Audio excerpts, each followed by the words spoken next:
പക്ഷെ അങ്ങനെ ഡീൽ ആരോപണം ഉന്നയിക്കുമ്പോൾ അവരുടെ ലക്ഷ്യം എന്താണ് എന്നുള്ളത് കൃത്യമായിട്ട് താങ്കളെ പോലെയുള്ള ഒരു മുതിർന്ന നേതാവിന് അറിയാമല്ലോ അല്ലേ? എന്താണ് അവർ ലക്ഷ്യമിടുന്നതെന്ന്? അത് ലക്ഷ്യം വളരെ വ്യക്തമാണ്. കാരണം അവർക്ക് ഭയാശങ്കകൾ വർദ്ധിക്കുകയാണ് ഓരോ ദിവസം ചെല്ലുമ്പോൾ. BJP എങ്ങനെ ഒതുക്കണം? രണ്ടു കൂട്ടരുടെ ലക്ഷ്യം BJP നോക്കുക എന്നുള്ളതാണല്ലോ.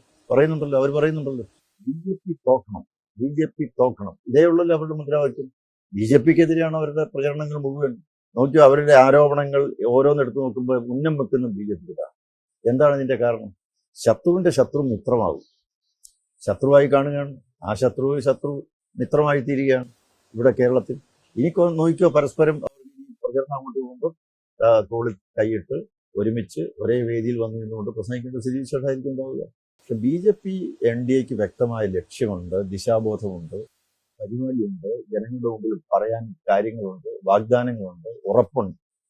പക്ഷെ അതേ സമയത്ത് തന്നെ ഇപ്പോൾ ഈ മുസ്ലിം വോട്ടുകൾ വളരെ പ്രധാനപ്പെട്ട ഒന്നാണല്ലോ. ഒരിക്കലും അത് BJP പക്ഷത്തേക്ക് വരുന്നില്ല. അതിന്റെ കൺസോളിഡേഷൻ എവിടെ നടക്കുന്നു അതാണ് നിയമസഭാ തെരഞ്ഞെടുപ്പിലെ വിജയം. അത് BJPക്ക് മേൽക്കൈയുള്ള മണ്ഡലങ്ങളിൽ പോലും അത് സംഭവിക്കും. ശരിയാണല്ലോ. ഉദാഹരണത്തിന് മഞ്ചേശ്വരത്ത് അങ്ങനെ സംഭവിക്കാം, നേമത്ത് അങ്ങനെ സംഭവിക്കാം.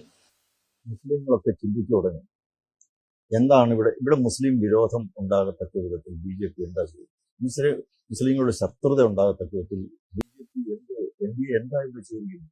ഒന്നും ചെയ്തിട്ടില്ല. ഇത് പറഞ്ഞ് മുസ്ലിം സമൂഹത്തിൽ ഭയാശങ്കകൾ ഉണ്ടാക്കുക, ഒരു BJP വിരോധം അവർ സൃഷ്ടിച്ചെടുക്കുകയാണ്. പക്ഷെ ഇപ്പോൾ എനിക്ക് തോന്നുന്നത് ഈ മുസ്ലിം സമൂഹത്തിൽ നിഷ്പക്ഷമായിട്ട് ചിന്തിക്കുന്ന, സ്വതന്ത്രമായി ചിന്തിക്കുന്ന, വസ്തുതകൾ മനസ്സിലാക്കുന്ന ഒരു വലിയ വിഭാഗമുണ്ട്. മെല്ലെ മെല്ലെ അവർ BJPയുടെ അടുത്തുകൊണ്ടിരിക്കുകയാണ്. കേരളത്തിൽ സംഭവിച്ചുകൊണ്ടിരിക്കുകയാണ്. നോക്കിക്കോളൂ, അത് കാലക്രമേണ അത് വർദ്ധിച്ചു. മറ്റ് മതവിഭാഗങ്ങളിലെല്ലാം, ഞാൻ ഇപ്പം ക്രിസ്ത്യൻ സമൂഹമായിരുന്നാലും ഒരു കാലത്ത് വലിയൊരു ശത്രുത വളർത്തിയെടുക്കുകയാണ് ഈ കോൺഗ്രസും CPM ചെയ്തുകൊണ്ടിരുന്നു. അത് മാറി ഇനിയിപ്പം മുസ്ലിങ്ങളിലും അത് മാറും.